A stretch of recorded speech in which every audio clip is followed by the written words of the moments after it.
Hi everyone, welcome back to the channel. We have been going through our first grade curriculum, giving end of year reviews, and today it is time to focus on the end of year thoughts on what we used for our thinking skills subject. So let's get right into it.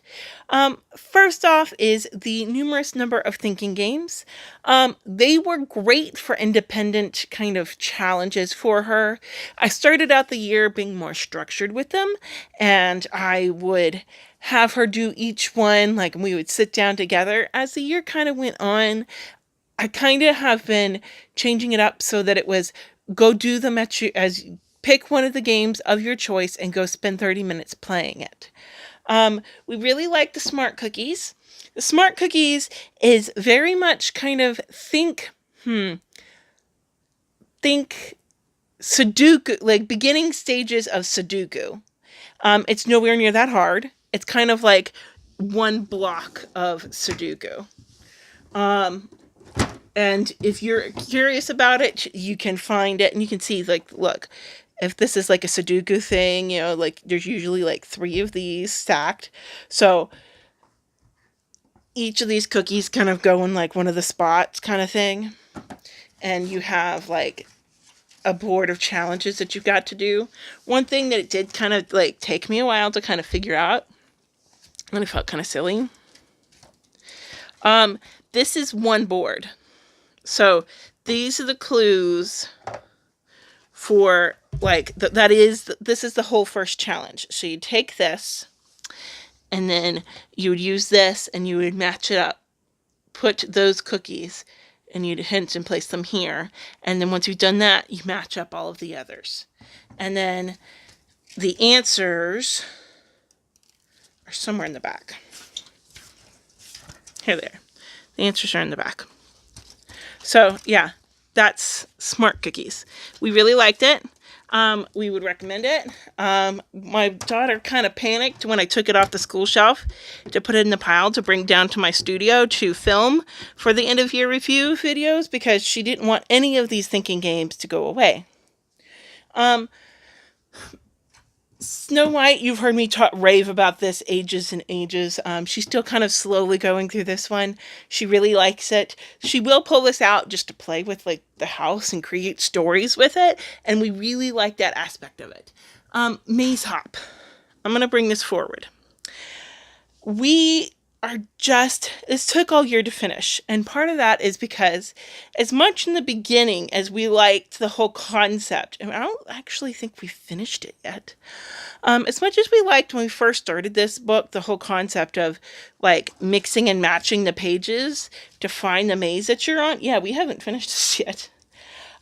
It got to the point where it was becoming really hard just to like, it wasn't really within her capabilities to match up the maze where it needed to go. And it added like an unnecessary complication to finding it.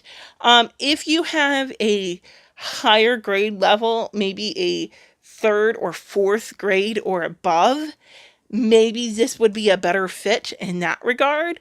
Otherwise, it's still a decent book.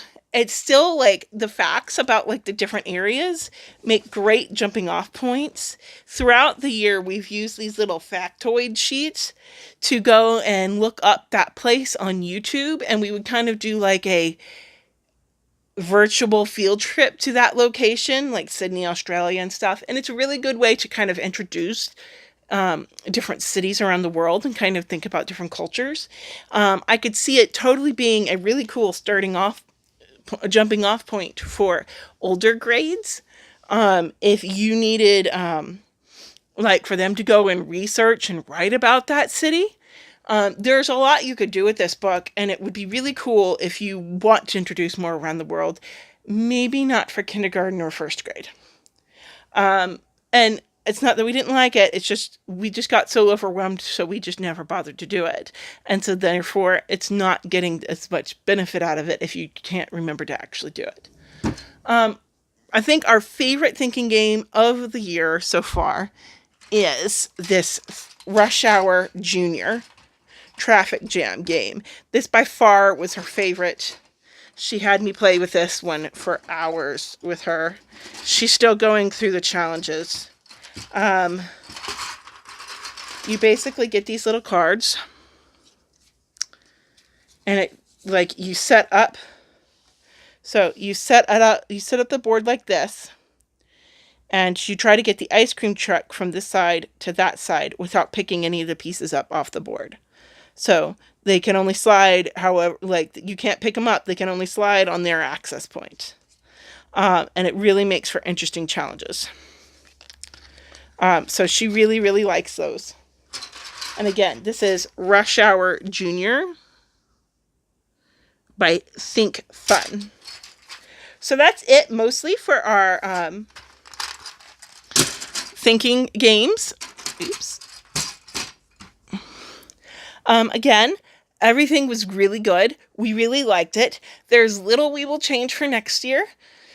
We will be tweaking a little bit in regards to, instead of calling it thinking skills, we are turning this subject more into a life and learning skills, adapting and pulling in. A lot of what we ended up pulling in and focusing for this area was our occupational therapy stuff this year, and we're going to be continuing that for second grade. And so we're kind of making it more life learning, so cooking, cleaning, chores, anything to do with occupational therapy, things that could take them far in life that are not necessarily fit into the core subjects. And so that's what we're calling it for next year. I can hands down recommend everything that you see on our table. Again, and we really liked it. If you are interested in following along and seeing what else we used for our first grade year, please follow along, and you can click in the description box below and look for the playlist. I will put the link to the playlist down below. I will be continuing the series on until we finish it up, and then I will move on to our curriculum picks for second grade.